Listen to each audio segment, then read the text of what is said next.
High, welcome to my 15 minute blog. দিনটা ছিল 5th December. Ready হয়ে বেরিয়ে পড়েছি আমরা গৌরনীতে ঠাকুরকে আনতে। কাল পাশের বাড়ির একটা দেওরের অন্নপ্রাশন, তাই আজ আমরা ঠাকুর আনতে যাচ্ছি। মন্দিরটা সামনেই ছিল, তাই আমরা সবাই মিলে হেঁটে হেঁটে যাচ্ছি। তো আমরা এখন মন্দিরে পৌঁছে গেছি। ঠাকুর দালানে সবাই বসে বসে গান করছে যতক্ষণ না ঠাকুরকে রেডি করা হয়।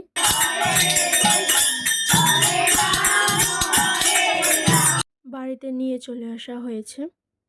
পরের দিন সবাই হলুদ শাড়ি পরে রেডি হয়ে গেছি। এখানে এখন হলুদ মাখানো হচ্ছে ওকে।